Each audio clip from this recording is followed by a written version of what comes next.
राधा स्वामी जी। बाणी बाणी अज्ञात अनामी सतनाम सत्पुरुष की। आज की सत्संग वीडियो का विषय एक प्रश्न के आधार पर है। एक मित्र ने प्रश्न पूछा है कि जीते जी मरने से हमें क्या लाभ होता है और जीते जी मरना क्यों है, काहे के लिए इतनी झंझट लेनी है। मैंने सुना है कि जिंदगी 4 दिनों की होती है और मिलन 5वें दिन होता है, तो क्या करूं। मनदीप भाई, कृपया इसके बारे में बताने की कृपा करें। तो चलिए इसी विषय के संदर्भ में आज की सत्संग वीडियो आरंभ करते हैं। सत्संग शुरू करने से पहले एक मेरी विनती कि आप सभी अपने अपने गुरु महाराज को याद करिए और इस सत्संग को आनंद पूर्ण सुनने की कृपा करें। और आप सभी के चरणों में मेरा कोटि कोटि प्रणाम, क्योंकि आप सभी के भीतर वो परमात्मा विद्यमान है, कण कण में, पत्ते पत्ते में विद्यमान है, परंतु आप लोगों में वो ज़्यादा चेतन है। इसीलिए आप लोगों के चरणों में कोटि कोटि प्रणाम। अब बहुत से ऐसे होंगे जिनके कोई गुरु नहीं होंगे, जिन्होंने किसी गुरु को नहीं बनाया होगा, तो उनसे विनती है, आप जी का कोई भी इष्ट हो, देवी देवता, कोई भी आप जिसको पूजते हो, या आपकी जिनको पूजने की इच्छा होती है, जिनको भी गुरु बनाने की इच्छा होती है कि हाँ, इन गुरु को मैं प्रणाम करता हूँ, तो आप उनको भी याद कर सकते हो। तो चलिए शुरू करते हैं। जैसा कि प्रश्न में पूछा गया कि जिंदगी के 4 दिन और 5वें दिन मिलन होता है, तो मैं इन भाई साहब से कहना चाहूँगा, 5वां दिन 4 दिनों के पहले है। 5वां दिन 4 दिनों में किसी भी दिन आ सकता है, दूसरे दिन आ सकता है, तीसरे दिन आ सकता है, चौथे दिन आ सकता है, पहले दिन भी आ सकता है। अब इस 5वें दिन का अर्थ तुम लोग समझना। 5वां दिन का अर्थ होता है परमात्मा से मिलन मृत्यु में होता है। जिंदगी 4 दिन की है, 4 दिनों में नहीं होता परमात्मा से मिलन। क्यों? क्योंकि जिंदगी तुम्हारी है, अहंकार की है, और मिलन होता है मृत्यु में। जो मिटता है उसका मिलन होता है। यह 5वां दिन है। यह जिंदगी के बाहर है। अब कई सारे साधक जो ध्यान में उतरते हैं, भजन सिमरन करते हैं, अक्सर कहते हैं कि जी अकेलापन बड़ा महसूस होता है, हमें डर लगता है, अकेले होने में डर लगता है, ऐसा डर लगता है कि अब गए तब गए, अब मरे तब मरे। तो तुम सब एक बात याद रखना, जब तक तुम मरने की कला नहीं सीखोगे, इस मृत्यु के अनुभव से जीते जी नहीं गुजरोगे, तब तक आत्मज्ञान होना असंभव है। असंभव है, नामुमकिन है। कोई भी व्यक्ति आत्मज्ञान को उपलब्ध नहीं हो सकता बिना मृत्यु को जाने। ये बीच में पड़ेगी ही पड़ेगी, जरूर पड़ेगी। ये ऐसा ही है जैसे अगर तुम लोगों को हिमाचल से डिस्ट्रिक्ट ऊना से ब्यास में जाना है, तो होशियारपुर बस स्टैंड से गुजरना ही पड़ेगा, चाहे जो मर्जी हो जाए। यहाँ से फिर जालंधर गुजरना ही पड़ेगा, चाहे जो मर्जी हो जाए। तो ठीक उसी प्रकार से आत्मज्ञान में बीच में रास्ते में मृत्यु से गुजरना ही पड़ता है। इसलिए कोई भी जो व्यक्ति खुद को जानना चाहता है, खुद को जानना ही आत्मज्ञान कहलाया जाता है, या मालिक से एकाकार होना चाहता है, वो व्यक्ति मृत्यु से ना डरे। अगर किसी को ज्यादा ही डर लगता है तो साधना छोड़ दी जाए, फिर कोई बात नहीं, अगले जन्म में देखा जाएगा फिर कभी। अभी तुम लोग मत इतनी चेष्टा करो कि हम लोग परमात्मा से मिलें या हम लोग अपने आप से मिलें, कोई जरूरत नहीं है। तो मैं कह रहा हूं मरना सीखो, मरने की कला ही धर्म है। ऐसे मरने की कला कि फिर दोबारा पैदा भी नहीं होना पड़े। ऐसे मरने की कला कि मरे सो बिल्कुल मरे, सदा के लिए मरे। है बका का ख्वाहां तो लातिफे फना हो जा। असली जिंदगी चाहते हो अगर तो फना हो जाओ। अस्तित्व चाहते हो, वास्तविक अस्तित्व, तो मिट जाओ। है बका का ख्वाहा तो तालिबे फना हो जा। जिंदगी के मुतलाशी मर्गे आशाना हो जा। जिस्त के समझ मानी राज मौत का पाले। मर के बेनिशां हो जा, जी के लापता हो जा। अगर जिंदगी का राज समझना हो तो मौत का राज समझ लो। मौत में कुंजी रखी है, जिंदगी की कुंजी। तुम लोग जिंदगी में तलाशते रहते हो, इसलिए राज नहीं मिलता। राज उन्हें मिलता है जो मृत्यु में तलाश लेते हैं। बहुत से ऐसे संत तो ऐसे थे कि भाई उन्होंने अपने घर में ही कब्र खुदवा रखी थी कि रोज दर्शन होता रहे कि चलो जी इधर जाना है। परंतु अभी तुम लोग क्या करते हो? मरने का नाम लिया नहीं कि तुम लोग टोक देते हो। कोई छोटा बच्चा 5 साल का कहता है कि एक दिन मर जाना है, तो तुम लोग कहते हो ओए ऐसा मत बोल, ऐसा मत कह। भाई तुम लोग अपने बच्चों के साथ करते या ना करते हो इसका मुझे पता नहीं, मेरे साथ अवश्य हुआ है। जब भी मैं सड़क किनारे हमारा घर है चौकी मन्यार में, जब भी कोई मरता था तो सामने से अर्थी गुजरती होती थी, तो मैं अक्सर ऐसे सवाल करता था अपनी माँ से कि माँ वो देखो व्यक्ति मर गया, मैं भी मर जाऊंगा और तू भी मरेगी और ये सब मरेंगे। तो मेरी माँ या तो मुझे डांट देती थी या मुझे रोक देती कि ओए ऐसा मत कह, ऐसा मत बोल, ऐसा बोलने की जरूरत नहीं। हर बार मुझे टोका जाता। मैं ये सोचने पर मजबूर हो जाया करता था कि ये मौत से इतना डरते क्यों है? जब वो मर ही गया तो उसमें दिक्कत क्या है? मर ही जाना है तो अगर कुछ कर ही नहीं सकते तो बोलने या ना बोलने में फर्क क्या पड़ता है? और मैं अक्सर सत्संगों में जाया करता था। दूसरी कक्षा में था तो मेरी दादी मुझे सत्संग में ले जाया करती थी एतवार वाले दिन। क्योंकि मेरी दादी जत्थेदारनी थी तो मुझे लेकर जाया करती थी और भी बड़े सारे लोग, सेवा भी होती थी। हमारा सत्संग सेंटर नया नया जला था। पहले के जो सत्संग सेंटर थे हमारे हिमाचल में, वो घास के बनाए जाते थे। उसको कहते हैं, एक अलग प्रकार की घास होती है, उसको छतों पर लगाया जाता था। तो छतें जल जाती थी तो हमारा सत्संग सेंटर भी जल गया था। तो मेरी दादी अक्सर मुझे ले जाया करती थी। तो वहां पे भी मैं सुनता था एक दिन हम सबको मर जाना है। बड़ी सारी बातें तुम सबने भी सुनी होगी सत्संग सेंटरों में। और एक होमय के बारे में कहा जाता था कि होमय ये होती है, अहंकार होता है, मैं मेरी को मिटाओ, घर बार को। तो मैं वही कुछ सीख के घर आ जाता और वैसा ही बर्ताव करता। मैं बार बार ये सोचने पर मजबूर होता था दूसरी कक्षा में कि मैं भी वहीं जाता हूँ, ये अभी अभी सत्संग सुन के आए हैं, फिर ये मेरी बात से गुस्सा क्यों हो जाते हैं?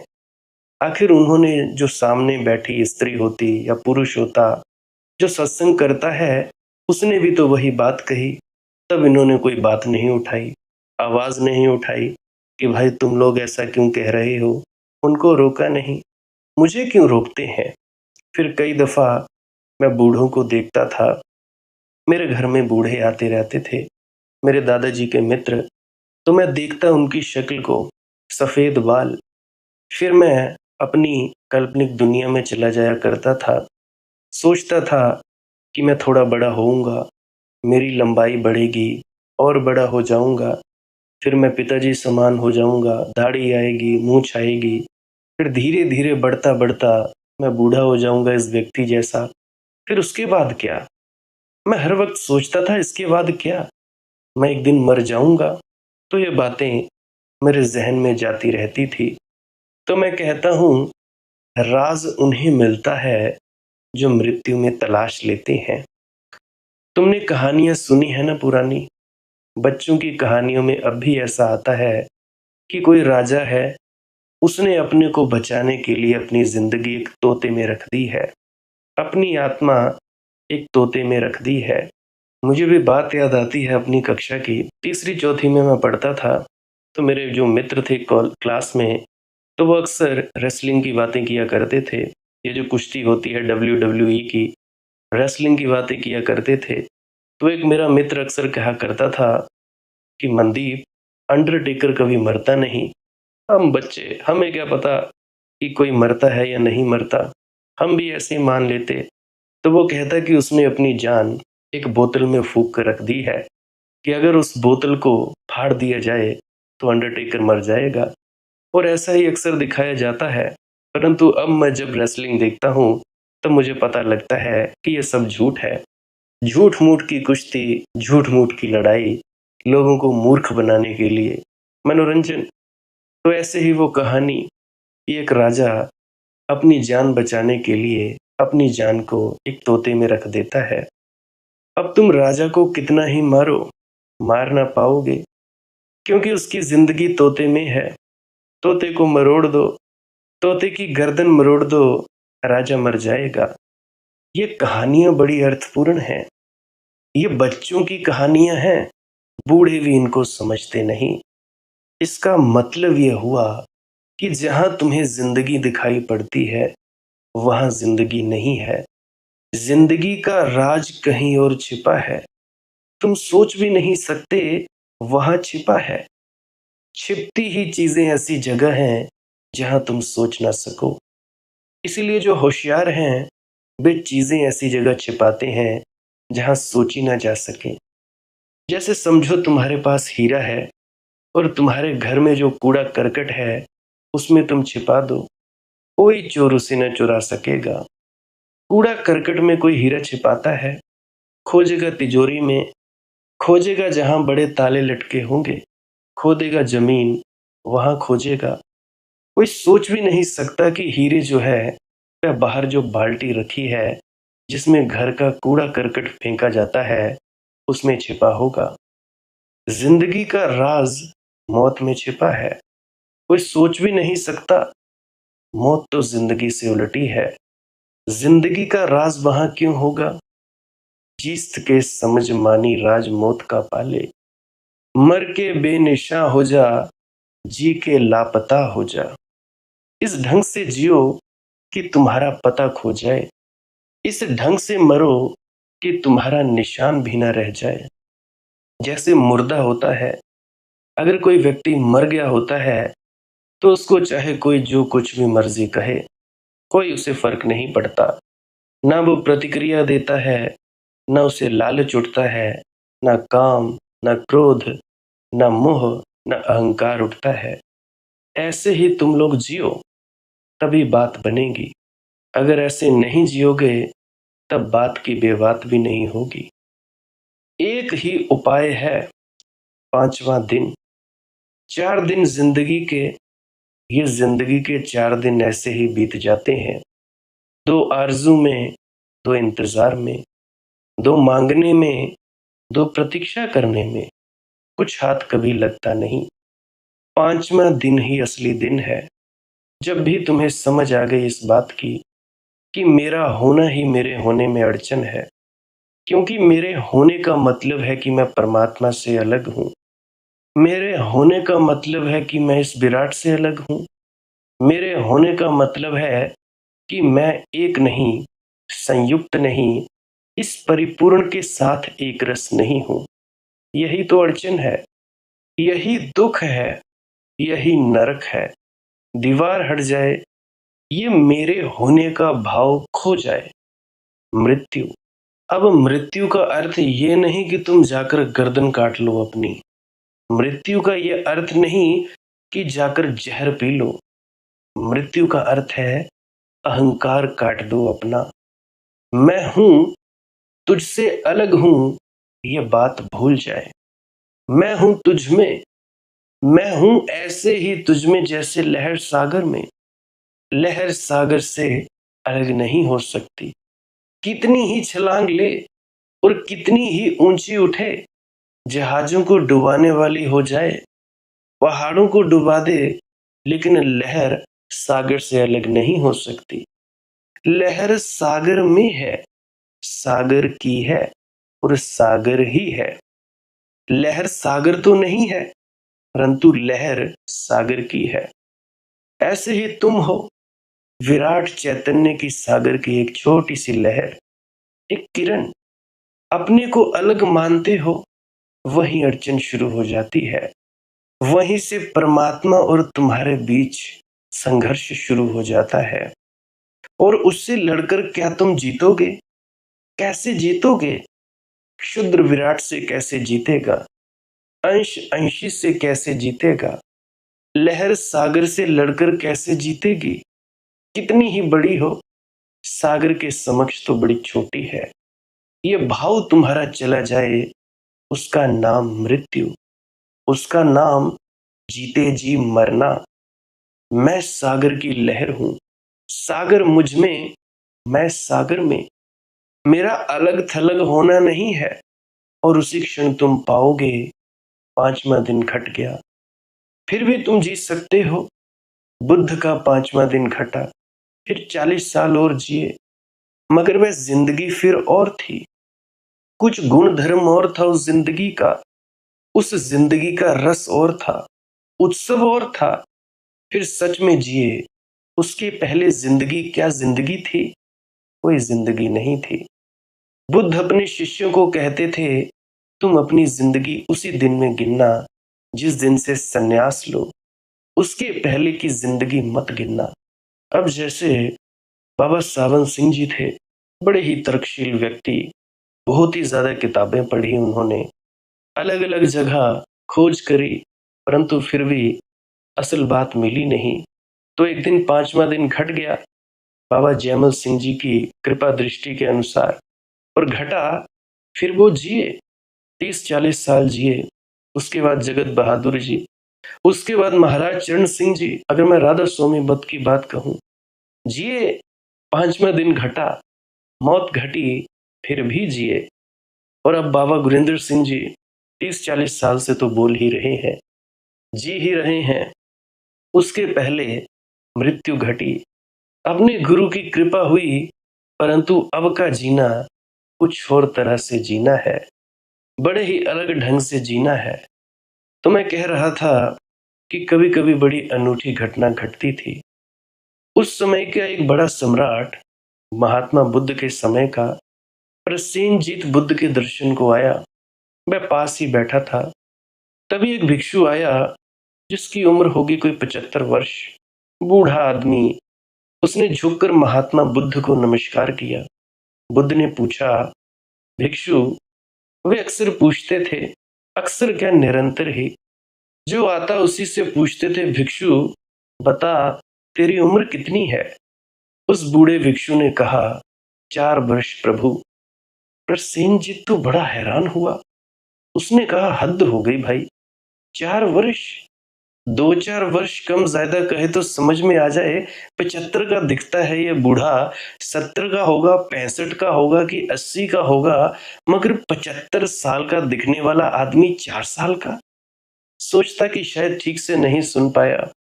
तो प्रसेनजीत ने कहा कि महानुभाव, मैं ठीक से सुन नहीं पाया, आपने क्या उत्तर दिया, जरा जोर से कहें, कितनी उम्र आपकी? उस बूढ़े ने कहा, जी महाराज, मेरी उम्र 4 वर्ष। प्रसेनजीत ने बुद्ध की तरफ देखा। महात्मा बुद्ध हंसने लगे। उन्होंने कहा, तुम्हें शायद पता नहीं हम किस तरह उम्र गिनते हैं। ये आदमी 4 साल पहले संन्यास्त हुआ, यानी नामदान मिला, तो यही उसकी उम्र है। बाकी 71 साल तो नींद में गए, सोया सोया था, ध्यान की भनक ही न पड़ी थी। उस नींद को क्या गिनना, रात को क्या गिनना, अंधेरे को क्या गिनना, वह गिनती फिजूल है।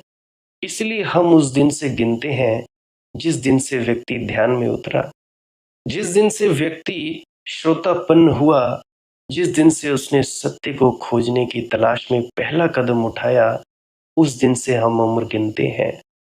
महात्मा बुद्ध का 5वां दिन 40 साल के थे तब आया, फिर 40 साल और जिए, मगर ये जो 40 साल थे, किसी और ही महिमा के थे।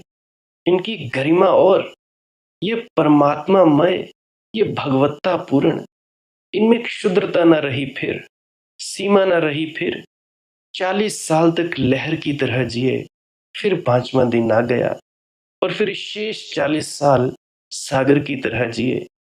5वें दिन आने दो, 5वां दिन बड़े सौभाग्य से आता है। ऐसे ही बाबा सावन सिंह जी, बाबा सावन सिंह जी अक्सर कहा करते थे, जैसा कि कल ही मुझे दादी जी ने, एक सुरेश दादी ने मुझे वीडियो भेजी, मैं सुन रहा था उनकी बात। वीडियो में ईश्वरपुरी जी कह रहे थे कि बाबा सावन सिंह जी जो थे बड़े उच्च कोटि के महान संत थे। वे ये नहीं कहते थे कि भाई हमारे पास ही आओ, मेरे पास ही सच्चा ज्ञान है। वे अक्सर कहा करते थे कि अगर तुम लोगों को इससे ज्यादा बेहतर चीज मिलती है तो मुझे भी बताना, मैं जरूर उस चीज को हासिल करने के लिए जाऊंगा। पर अगर कोई ना मिले, फिर तुम लोगों की मौज, तुम लोगों ने जिधर जाना जाओ, कोई बात नहीं, क्योंकि ये मार्ग प्रैक्टिकल मार्ग है, व्यवहारिक मार्ग है, ये कोई बातों का मजमून नहीं। तो देखो, राधा स्वामी मत की जो संत थे बाबा सावन सिंह जी, किस प्रकार के व्यक्ति थे। और आज तुम लोग क्या कर रहे हो, क्या कर रहे हो? कट्टरपंथी संत महात्मा कोई धर्म संप्रदाय बनाने नहीं आते। इसीलिए तो आज आज के वक्त में बाबा गुरिंदर सिंह जी वो मंदिर भी गए, वो दरगाह पे भी गए, गुरुद्वारा तो वो जाते ही थे। तो वो उन्होंने एक बढ़िया मिसाल पैदा की कि भाई तुम लोग जो एक दूसरे से नफरत करते फिरते हो, तो इस नफरत करने की जरूरत नहीं है। कोई जरूरत नहीं है किसी से नफरत करने की, सब एक जैसे हैं। तो तुम लोग क्यों किसी से नफरत करते हो? अजी हम सत्संगी हैं, वो गैर सत्संगी है। हम नामदानी सज्जन हैं, वो गैर नामदानी सज्जन है। हम ब्यास में जाते हैं, राधा स्वामी मत में संत मत को मानते हैं, वो कबीर पंथी हैं, वो निरंकारी हैं, ये वैसे हैं, ये ऐसे हैं। हम उनके घर खाना नहीं खाते। तो ये सब क्या है? ये सब जात पात से ज्यादा और कुछ नहीं है कि तुम लोग श्रेष्ठ, बाकी लोग निकृष्ट। इन सब चीजों से होगा क्या? कई लोग तो ऐसे हैं कि दूसरे दूसरे घर का पानी तक नहीं पीते। अरे भाई क्यों? क्या जरूरत है? क्यों नहीं पीते? कि जी हम सत्संगी हैं। तो इसमें और अहंकार नहीं आ गया? जिस अहंकार को तुम लोगों ने फेंकना था, छोड़ना था, वही अहंकार तुम लोगों ने फिर से सर पर लाद दिया। अरे भाई मृत्यु को जानो, अहंकार की मृत्यु हो जाने दो, 5वां दिन आने दो। 5वां दिन बड़े सौभाग्य से आता है। मृत्यु का दिन बड़े सौभाग्य से आता है।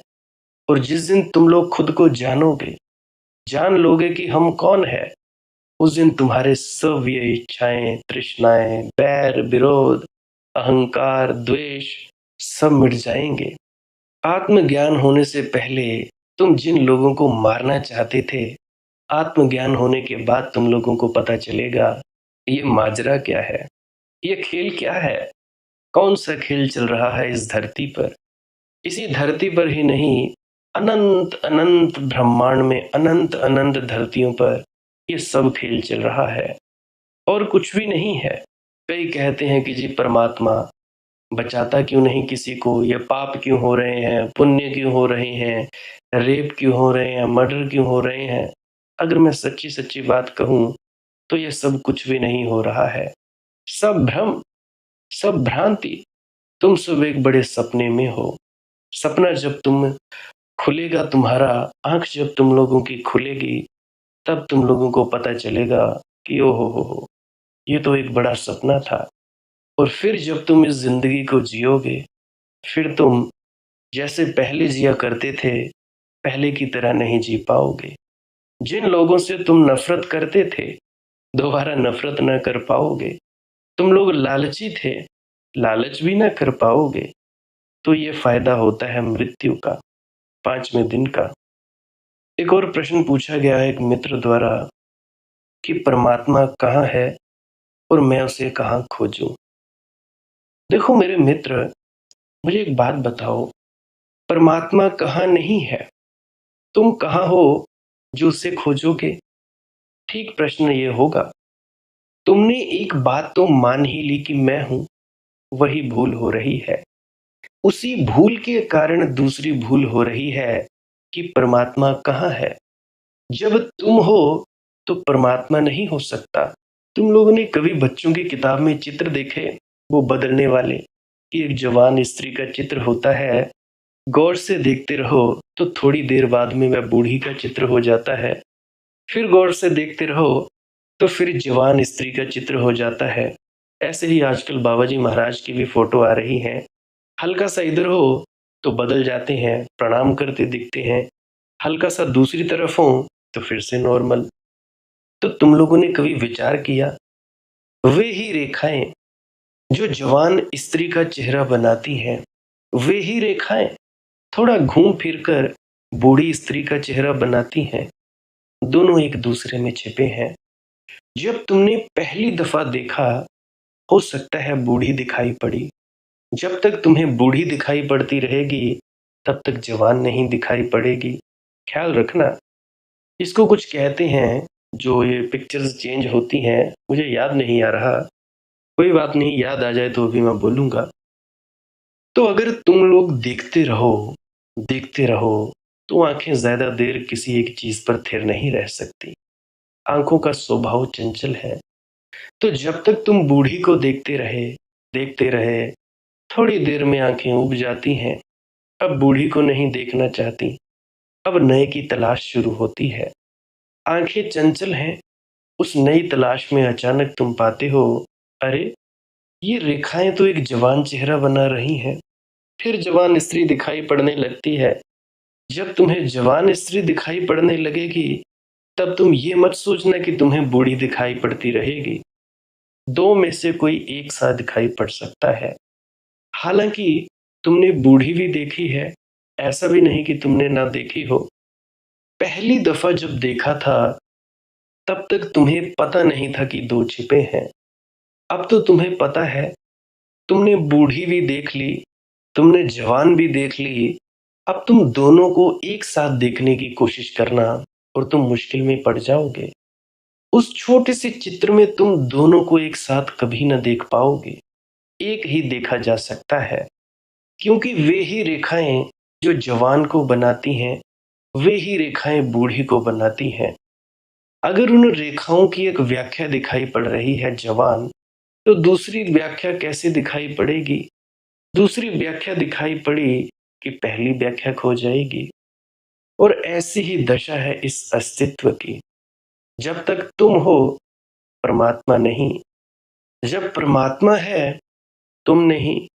दोनों एक साथ न कभी दिखाई पड़े हैं, ना दिखाई पड़ सकते हैं। अब भाई तुम पूछते हो परमात्मा कहाँ है? ये प्रश्न इसलिए उठ रहा है कि तुमने मान लिया है कि मैं हूं। तुमने एक गेस्टाल्ट, एक व्याख्या स्वीकार कर ली है कि मैं हूं। बस परमात्मा नहीं दिखाई पड़ेगा। परमात्मा भी यहीं छिपा है।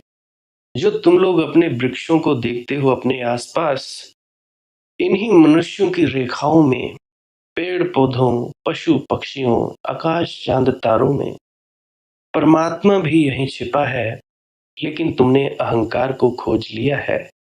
ये अहंकार भी यहाँ है। बस परमात्मा दिखाई पड़ना बंद हो गया। अब तुम इस अहंकार को लेकर खोजते रहो परमात्मा को, कभी ना पा सकोगे। उसे पाओगे तभी जब ये अहंकार तुम्हारे हाथ से छिटक जाएगा। एक क्षण को भी भूल जाओगे इसे, उसी क्षण तुम परमात्मा को अपने सामने पाओगे। तब दूसरा प्रश्न उठेगा कि परमात्मा तो है, मैं कहाँ? तो संत कबीर ने कहा, हेरत हेरत हे सखी, रहया कबीर हेराई। कि खोजते खोजते परमात्मा को एक दिन ऐसी घड़ी आई कि कबीर खो गया। और जहां कबीर खो जाता है, वहीं परमात्मा प्रकट होते हैं। बूंद समानी समुंद में सोकत हेरी जाई, हेरत हेरत हे सखी रहया कबीर हेराई। इसी अनुभव के बाद कबीर ने कहा है, प्रेम गली अति सांकरी, तामे दो ना समाये, एक ही समाता है। अब बहुत से मूढ़ हैं जो ये सोचते हैं, इच्छा करते हैं कि जी मरने वक्त हमारा गुरु ले जाएगा, दाढ़ी मूछ वाला महात्मा, टोपीधारी, पगड़ीधारी, कुर्ते पजामे में आएगा, गाड़ी लेकर आएगा, ट्रेन लेकर आएगा, और भी न जाने क्या क्या कल्पनाएं बनाए बैठे हैं। वो सब मूर्ख हैं, अपने आप को भ्रम में रख रहे हैं, धोखे में रख रहे हैं। ये रूप गुरु का सच्चा रूप नहीं है। गुरु का जो देह है, जो तुम्हें समझाती है, वो उसका सच्चा स्वरूप नहीं है। उसका भी सच्चा स्वरूप कोई और है, प्रकाश स्वरूपी। प्रकाश पूरी तरह से रोशनात्मक, रोशनी, ये थोड़ा ना लेने आता है। ये कैसे संभव है? या तो फिर संत कबीर गलत हुए। संत कबीर कहते हैं, प्रेम गली अति सांकरी, तामे दो न समाये। अब बहुतों को ये भ्रम पड़ा है कि जी आखिर में हमें गुरु लेने आएगा और उंगली पकड़कर सचखंड लेकर जाएगा। भैया ऐसा संभव नहीं है। ये जो बाहर का देह स्वरूप है, ये तुम लोगों को समझाने के लिए है। अगर मेरी बात को यकीन नहीं होता तो जाकर राधा स्वामी सत्संग व्यास के ऑफिशियल यूट्यूब चैनल पर जाना और दो वीडियोस देखना। दो वीडियोस, पहली व्हाट इज शब्द, शब्द क्या है, या हु इज गुरु, गुरु कौन है। शब्द क्या है, गुरु कौन है, बाद में सर्च कर लेना RSSB, पीछे लिख देना, पहली और दूसरी वीडियो आ जाएगी, या पहले नंबर पे ही महाराज जी बोलते दिखाई पड़ेंगे। वो साफ साफ ये कहते हैं, पर तुम मूढ़ों की अकल को ताले लगे हुए हैं।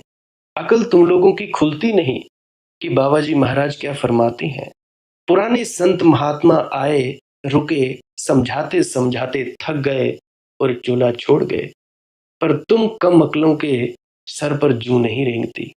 और अभी कभी कोई ऐसे सोचेंगे कि भाई आज तो बड़ी कड़वी बातें कर रहा है मनदीप, तो मैं ये सोच रहा हूँ कि बड़े वक्त से प्यार से समझा रहा था, तो चलो अब छड़ी उठाकर तुम लोगों को थोड़ा खोला जाए, थोड़ा तुम लोगों को झकझोरा जाए। तो क्यों नहीं तुम लोग समझते? अब भी भ्रम में पड़े हो। कौन से भ्रम में पड़े हो यार? किस गुरु की तुम लोग बात मानते हो? कैसे गुरु की? कौन से गुरु की आज्ञा का पालन करते हो? इन भ्रमों में लेकर मर जाओगे। और जो व्यक्ति ये सोचता है कि जी आखिरी वक्त हमारा कोई दाढ़ी मूछ वाला महात्मा आएगा, टोपीधारी तिलकधारी महात्मा आएगा, ले जाएगा उंगली पकड़कर, तो भाई बात सुन लो एक, प्रेम गली अति सांकरी, तामे दो न समाये। दो समा ही नहीं सकते। प्रेम गली अति सांकरी, ये प्रेम गली अति सांकरी में ये भंवर गुफा के बारे में वर्णन है संत कबीरदास जी द्वारा। एकदम से तुम खींचे चले जाते हो अंधेरी गुफा में, बड़ी पतली सी होती है, एकदम से तुम्हारी रूह खींची चली जाती है ऊपर की तरफ। उसको कहा जाता है भंवर गुफा। है तो ये मन की ही एक अवस्था, परंतु फिर भी तुम लोग बहुतों, कोई भी होगा अगर कमाई वाला, तो मेरी बात से सहमत हो रहा होगा। अभी तुम लोग जो सुन रहे हो पहली दूसरी कक्षा में, ये बात समझ ना पाओगे। एकदम से खींच लिया जाता है ऊपर की तरफ, जैसे ही तुम लोग अपनी पकड़ छोड़ देते हो, ये सिमरन का जाप बंद कर देते हो, शक्लों पदार्थों के आगे चले जाते हो, छोड़ देते हो, तो ये जो जितनों को भी भ्रम है कि भाई आखिरी वक्त गुरु आएगा जी, ले जाएगा जी, ऐसे कैसे ले जाएगा भाई? कौन सा गुरु आता है? और तुम लोगों ने कोई वीडियो भी देखी होगी कि बात करते हुए किसी स्त्री को कि महाराज जी मैं आ रही हूं। वो सब अपने मन का धोखा है। पल पल मन धोखा देता है भाई। तुम्हारे ही गुरु का स्वरूप बनाकर सामने खड़ा हो जाता है, बातें भी करता है। यही तुम्हारा मन, मन की ताकत को तुम लोग क्या समझते हो कि मन ऐसे ही है? तुम्हारे विचारों की ताकत बहुत ज्यादा है, कल्पना में उतार देती है। तो क्या है सच्चा गुरु का स्वरूप? कौन है सच्चा गुरु? शब्द गुरु, सुरत धुन चेला। शब्द गुरु, शब्द स्वरूपी गुरु के दर्शन, नूर के दर्शन, प्रकाश के दर्शन, प्रकाश पुंज के दर्शन, प्रकाश ही प्रकाश फैल जाता है भीतर। इसका दर्शन बाहरी गुरु का क्या फर्ज है? बाहरी गुरु की ड्यूटी है, फर्ज है कि तुम लोगों को अंदर के गुरु के बारे में बताए, अंदर के गुरु से मिलाए। ये बाहर के गुरु की ड्यूटी है। और जब तुम लोगों को अंदर का गुरु मिल जाएगा, ये अनहद नाद की वाणी, ये शब्द धुन सुनने लगेगा, सीटी जैसी आवाज, घंटे जैसी आवाज या प्रकाश दिखाई देने लगेगा, ये है गुरु। और उसके बाद भी आगे अड़चने हैं, बहुत सारी अड़चने हैं, पागल हो सकते हो और भी न जाने क्या क्या हो सकता है। तो आगे आने वाली अड़चनों के बारे में तुम्हारा देह स्वरूपी गुरु बताएगा। जब तुम उससे प्रश्न करोगे कि बाबा जी हमें बताइए कि हमारे साथ ऐसा क्यों होता है, ये हुआ तो ये क्यों हुआ, तो तुम लोगों को आश्वस्त करवाए कि नहीं, तुम लोग बिल्कुल सही राह पर जा रहे हो। परंतु नहीं, तुम मूढ़ों को कौन समझाए, कौन समझे और कौन समझाए, कौन तुम जैसे दीवारों से सर मारे। देखो मेरा कुछ नहीं जाएगा, मानना हो मानते जाओ, मैं कहता हूं जानो।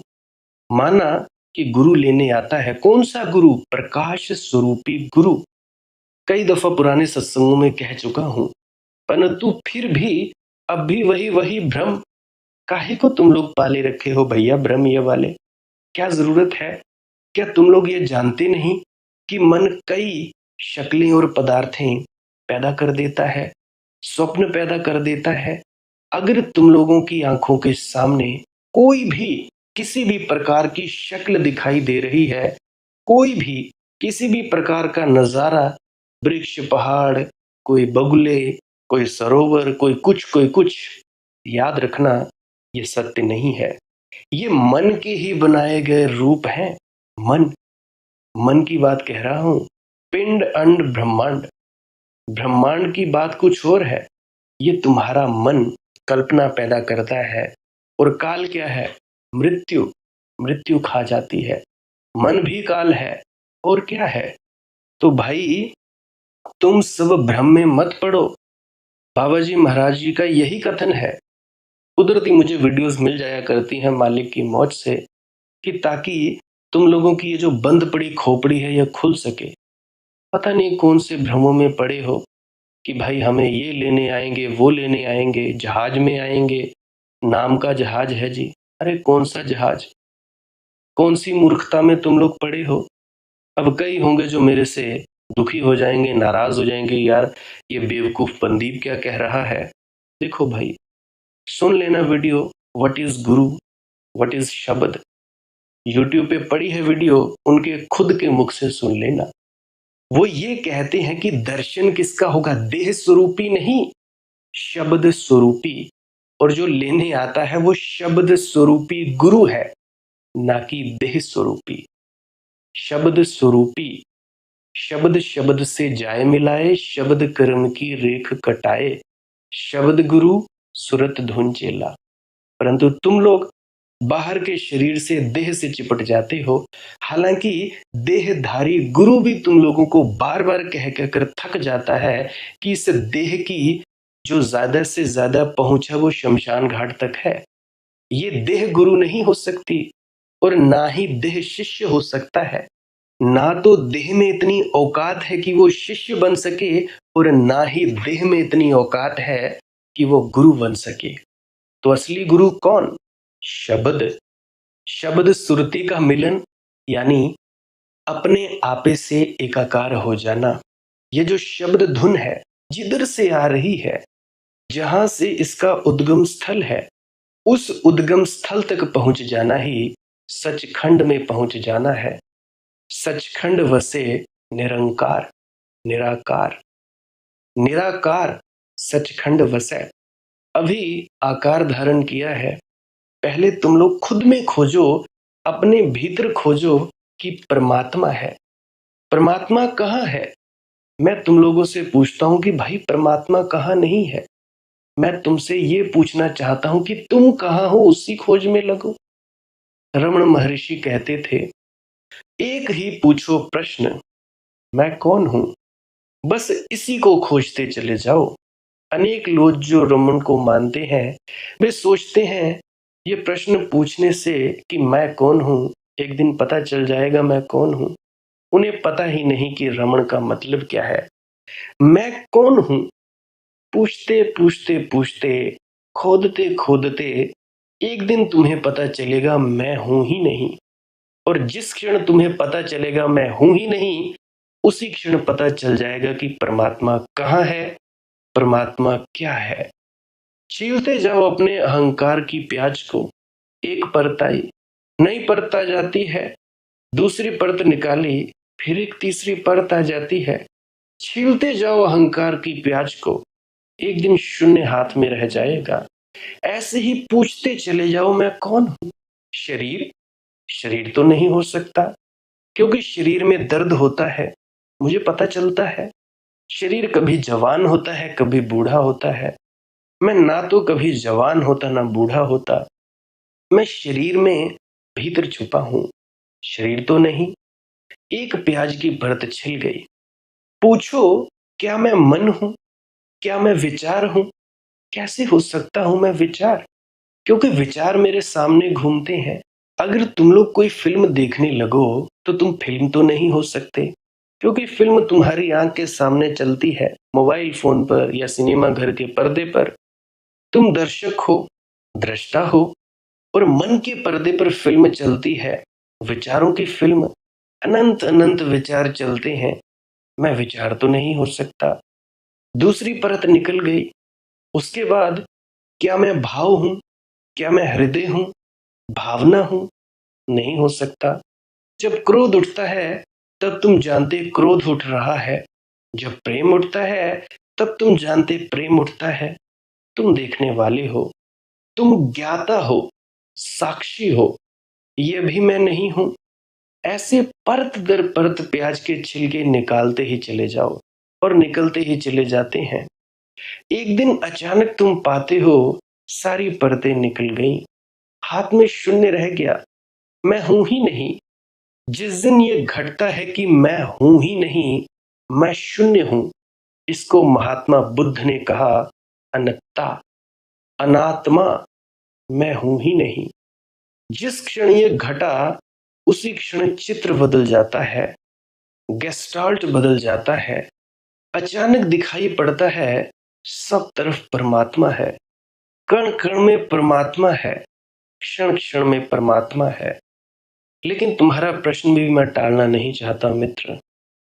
तुम्हारा प्रश्न भी सार्थक है। तुम्हारी दृष्टि से मैं चाहूंगा कि तुम ये पूछो कि परमात्मा कहाँ नहीं है, लेकिन तुम कैसे पूछ सकते हो, वह मेरा प्रश्न है। मैं चाहूंगा कि तुम पूछो कि मैं कहाँ हूं, मैं कौन हूं, लेकिन वह तुम अभी नहीं पूछ सकते। अभी हिम्मत नहीं इतनी पूछने की कि मैं कौन हूं, क्योंकि डर लगता है कहीं ऐसा ना हो कि मैं हूं ही ना, ऐसा ना हो कि मैं हूं ही ना, ऐसा डर लगता है। तो ऐसा खतरनाक प्रश्न पूछना ठीक नहीं। तुमने कभी प्रयोग करके देखा? एक प्रयोग अभी बताता हूं। 18 घंटे का प्रयोग है, तुम लोग करना। सतत यही पूछना कि मैं कौन हूं, 18 घंटे तक, और कुछ नहीं पूछना। जैसे ही जगे सुबह को और बस पूछने लगे मैं कौन हूं, उस दिन तुम लोग छुट्टी ही करना। कोई भी दिन चुन लेना जिस दिन तुम लोग फ्री हो, सारी चीजों को छोड़ देना। जो भी तुम लोगों ने अपॉइंटमेंट फिक्स की होंगी, कहीं घूमने की, कहीं कुछ करने की, इधर जाने की, उधर जाने की, कोई जरूरत नहीं। एक दिन तुम अपने लिए मांग लेना अपने परिवार से, या तुम लोग कुछ ना कुछ ऐसा करके एक दिन तो खोज ही लेना। तो उस एक दिन में कर लेना है कि भाई हम लोग सुबह इतने बजे उठेंगे, तो उठ जाना। तो उठते ही एक प्रश्न पूछना, एक ही बात पूछनी कि मैं कौन हूं, कौन हूं मैं। थोड़ी ही देर में मस्तिष्क पगलाने लगेगा, घबराने लगेगा, बेचैन होने लगेगा, पसीना पसीना होने लगेगा। 18 घंटे तक सतत पूछना है कि मैं कौन हूं, सोने से पहले तक कौन हूं मैं।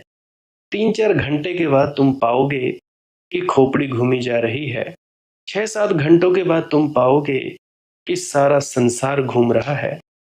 मैं कौन हूँ? कौन हूँ मैं? मनदीप तो नहीं, शरीर तो नहीं, विचार तो नहीं। पूछते पूछते पूछते एक नशा, एक खुमारी चढ़ने लगेगी। 18 घंटे पूरे होते होते कुछ क्षणों के लिए फिंक जाओगे तुम लोग एकदम। सन्नाटा छा जाएगा, कोई नहीं रह जाएगा, पूछने वाला नहीं रह जाएगा। एक शून्य पकड़ लेगा। उसी पकड़ने में पहली दफा झलक मिलती है परमात्मा की। तुम लोग अभी तक भटक रहे हो, परमात्मा नहीं मिला, झलक तक नहीं मिली, तो एक दिन ये प्रयोग करके देखना। वह तो जब होगा होगा, जब उतनी हिम्मत जुटाओगे तब। अभी इतना तो कर ही सकते हो कि जरा गौर से देखने लगो। वृक्षों को देखो तो जरा गौर से देखो, वे भी जीवंत हैं। जीवन परमात्मा का रूप है। हरियाली, उन पर खिले फूल, वह भी परमात्मा के जीवन का ढंग है। हिल स्टेशन जाओ या किसी नदी को देखो, बहकते देखो, तो भाव परमात्मा का है, गति परमात्मा की है, गत्यात्मकता परमात्मा है। किसी बच्चे को खिलखिलाते देखो तो वो हंसी परमात्मा है, खिलखिलाहट परमात्मा है, उत्सव परमात्मा है। किसी की आंखों में आंसू देखो, करुणा परमात्मा है, अनुकंपा परमात्मा है। इस याद को जगाए चलो, खोजो जरा गौर से। धीरे धीरे तुम्हारी संवेदनशीलता बढ़ेगी और तुम्हें कभी कभी किसी वृक्ष में, कभी किसी तारे में, कभी किसी चेहरे में परमात्मा की झलक मिल जाएगी। अभी उसी झलक में भरोसा रखो। एक झलक मिले, एक चुस्की ले ली चाय की तरह, ऐसे धीरे धीरे पोषण मिलेगा। करते चले जाओ। मैं कहता हूं, तू आज छोड़ दे सब बुत, उस एक बुत के सिवा। फसादो जंगो जदल, तर्क कर मोहब्बत कर। कि आश्तियो मोहब्बत में खुदा की रजा। समझ ले सच्ची इबादत के आज मानी तो। खुदा को देख मुजस्सम खुदा के बंदों में। खलूसे खिदमते खलके खुदा की मांग दुआ। यही है जिंदा खुदा जीता जागता माबूद। वो खाली हाथ रहेगा जो इसको पा ना सका। इसी के आगे झुका दे सरे नमाज अपना। तू आज तोड़ दे सब बुत, इस एक बुत के सिवा। ये जो चारों तरफ फैला हुआ निसर्ग है, इस एक प्रतिमा के सिवाय और सारी प्रतिमाएं भूल जाओ। तुम्हारे मंदिरों में रखी प्रतिमाएं भगवान नहीं है, वे तुम्हारे हाथ के बनाए गए खिलौने हैं। तुम्हारा कर्म है, तुम्हारा कृत्य है, सुंदर होंगे मगर खिलौने हैं। तुम कहते हो प्राण प्रतिष्ठित हैं, मगर फिर भी है तो खिलौने, बोलते तो नहीं। परमात्मा की बनाई हुई प्रकृति में उसे खोजो, अगर खोजना है तो। आदमी के बनाए खिलौनों में मत खोजो। हिंदू, मुसलमान, ईसाई, सत्संगी, गैर सत्संगी, राधा स्वामी, गैर राधा स्वामी, इन खिलौनों में मत खोजो। मंदिरों में नहीं पाओगे उसे। जब तक तुम उसे वृक्षों में, पहाड़ों में, पर्वतों में नहीं पा लेते, तब तक नहीं पा पाओगे। पहले यहां पाओ। इतने विराट फैलाव में तुम्हें नहीं दिखाई पड़ता? इतना जीवंत, इतना हरा भरा। तुम जाते हो मंदिर, मस्जिद, गुरुद्वारों की तरफ, एक मुर्दा आदमी के द्वारा बनाई गई मूर्ति की पूजा करने। तुम तोड़ दो आज इस बुत को, इस एक बुत के सिवा। ये एक प्रतिमा ही परमात्मा के लिए काफी है। ये आकाश, ये चांद तारे, ये लोग, ये अस्तित्व। फसादो जंगो जदल, तर्क कर मोहब्बत कर। छोड़ो बकवास की कौन सही, राधा स्वामी सही, निरंकारी सही, ये कबीर पंथी सही, आर्य समाजी सही, हिंदू की मुसलमान की विवाद छोड़ो कि कुरान की वेद सही, कौन सा बाबा सही। छोड़ो तर्क, एक काम करो, फसादो जंगो जदल तर्क कर। छोड़ दो ये सब फसाद ये विवाद, और क्या कर, मोहब्बत कर। कि आश्तियो मोहब्बत में खुदा की रजा, प्रेम में ही खुदा राजी होता है, प्रेम में ही परमात्मा तुमसे राजी होता है। प्रेम उसकी एकमात्र प्रार्थना है, समझ ले सच्ची इबादत के आज मानी तू आज तोड़ दे सब बुत, इस एक बुत के सिवा। प्रकृति में खोजो, यही इबादत है, यही प्रार्थना है। आदमी के द्वारा बनाई गई मूर्तियों की पूजा से कुछ ना होगा, बहुत हो चुकी पूजा। आदमी के द्वारा रची गई प्रार्थनाएं बहुत हो चुकी, कहीं नहीं पहुंचे हो। अब तो परमात्मा के कृत्य में ही उसे खोजो। सृष्टा को खोजना हो, उसकी सृष्टि में खोजो। खुदा को देख मुजस्सम खुदा के बंदों में। ये जो खुदा के बनाए हैं लोग, ये जो खुदा ने बनाई हैं वस्तुएं, इनमें उसे देखो, खोजो। खुदा को देख मुजस्सम खुदा के बंदों में। खलूसे खिदमते खलके खुदा की मांग दुआ। और ये जो चारों तरफ मौजूद है, इसकी प्रार्थना करो, इसके सामने झुको। झुकने के लिए कहीं और जाने की जरूरत नहीं। जहां हो वहीं जो सौंदर्य ने तुम्हें घेरा है, इसके सामने झुको। यही है जिंदा खुदा, जीता जागता माबूद। ये जो जीता जागता अस्तित्व है, ये जो प्रकृति है, यही है परमात्मा। भाई तुम पूछते हो परमात्मा कहाँ है? यहाँ है। यही है जिंदा खुदा, जीता जागता माबूद। वो खाली हाथ रहेगा जो इसको पा ना सका। इसी के आगे झुका दे सरे नमाज अपना। तू आज तोड़ दे सब बुत, इस एक बुत के सिवा। इसलिए भाई अपने अंदर खोजो। खोज अपने भीतर ही हो सकती है। खुद में खोजो, तभी तुम बाहर देख पाओगे। फिर तो बाहर के बुत में भी वो बुत नजर आएगा। खुदा, खुदा ही खुदा नजर आएगा, और कुछ नहीं नजर आएगा। फिर तुम भी कहोगे ला इलाहा इल्लल्लाह मुहम्मदुर रसूल अल्लाह, अहम ब्रह्मस्मि अहम आत्म ब्रह्म, अनहल हक, खलक में खालक खालक में खलक। फिर तुम लोग भी वही कहोगे। आज के लिए बस इतना ही। प्यारी साथ संगत जी, बहुत बहुत धन्यवाद, बहुत बहुत शुक्रिया। बाकी कमेंट सेक्शन में अपना सवाल पूछ सकते हैं। पुरानी वीडियोस को अवश्य सुने, ताकि आप लोगों को मदद मिल सके। आप लोग इंस्टाग्राम, टेलीग्राम, फेसबुक, वहाँ पे भी प्रश्न पूछ सकते हैं। सर्च करें वहाँ पर मालिक की मौत सत्संग, अपना प्रश्न निजी पूछ सकते हैं। श्वास क्रिया किया करें, भजन सिमरन किया करें।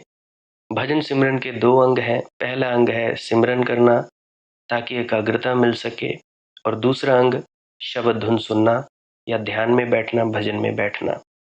पहले नंबर पे करते जाओ सिमरन, शब्दों का जाप करते जाओ। दूसरे नंबर पे शब्दों का जाप बंद कर दो। बस चुपचाप भीतर उतर जाओ। शब्द धुन सुने तो सुने, नहीं तो आंखों के भीतर अंधेरे में ही ठहरे रहो। बस देखते रहो, जो कुछ नहीं दिखता उसमें देखते रहो। बस इतना ही करना है। और ना कुछ देखने की चेष्टा करो, जो दिखता है बस देखते जाओ। अपने आपे में रहो, कोई भी इच्छा मत रखो। इच्छा में आओगे तो भाई कुछ नहीं मिलेगा। इच्छा से मुक्त हो जाओगे, तब भाई जो होना होगा वो हो जाएगा। श्वास क्रिया भी किया करें। नाक से सांस लेना है, मुंह से छोड़ना है। इस क्रिया को रोज किया करें, 15 से 20 मिनट। जैसे ही रुकें, उसी वक्त आप लोगों ने ध्यान में बैठ जाना है, चुपचाप शांत होकर, मौन होकर, और कुछ नहीं करना है। और ये जो तुम लोग आ जाते हो, भाई ऐसा नहीं हो रहा, वैसा नहीं हो रहा, अब यार भाई करे क्या? कोई घोट के तो पिलाना नहीं। मैं रास्ता बता सकता हूँ, या कुछ तुम लोगों को शब्दों के माध्यम से ऊर्जा फेंक सकता हूँ। और अगर तुम लोगों का बर्तन ही उल्टा हो, मैं क्या करूं? बर्तन सीधा कर लो ना, जो मैं कहता हूं कर लो, ऊर्जा भी ग्रहण हो जाएगी। मैं कहता पुरानी वीडियोस भी सुनते जाओ, तुम लोगों को कहीं जाने की जरूरत ही नहीं पड़ेगी। जहां भी हो, जिधर भी हो, जिधर बैठे हो, बस अपनी मौज में बैठे रहो, किसी एक कोने में। बस बात खत्म। चुपचाप होकर, मौन होकर बैठा करो। प्रेग्नेंट लेडीज़ बिल्कुल ना करें इस श्वास क्रिया को, और जिनको दिल की जो बीमारियाँ हैं, गोलियाँ खाते हैं, वो भी ना करें। उनके अलावा सब करें। नींद नहीं आती तो कर लें, डिप्रेशन है तो कर लें, बच्चे पढ़ाई-लिखाई में कमज़ोर हैं तो कर लें, सब करें। बाकी लाइक कर सकते हैं इस वीडियो को। अगर आप जी को कुछ सीखने को मिला है, कमेंट सेक्शन में राधा स्वामी लिखें। सब्सक्राइब कर सकते हैं इस चैनल को अगर रोज़-रोज़ नए-नए सत्संग सुनना चाहते हैं। सत्संग का वक्त रहता है सुबह 5 बजे। जो कोई खुशकिस्मत भाग्यशाली जीव है, सुनना चाहे सुन सकता है, या यूट्यूब पर सर्च ज़रूर कर लिया करें, मालिक की मौज सत्संग। जो भी नया सत्संग होगा वो आप जी को मिल जाएगा। ना मिले तो चैनल पर क्लिक करके वीडियोज़ वाले ऑप्शन में जाकर वहाँ पे आप जी को मिल जाएगा। आप लोग मुझे इतने अंत तक सुनते हो, इतने अंत तक सुनने के लिए आपका बहुत-बहुत शुक्रिया, बहुत-बहुत धन्यवाद। मुबारक हो आप लोगों के भीतर उस परमात्मा ने विराजमान किया, उस ऊर्जा को आपने ग्रहण किया। धन्यवाद आपका। अंत में आपके भीतर बैठे परमात्मा को प्रणाम करता हूँ। मेरा प्रणाम स्वीकार करें। राधा स्वामी जी।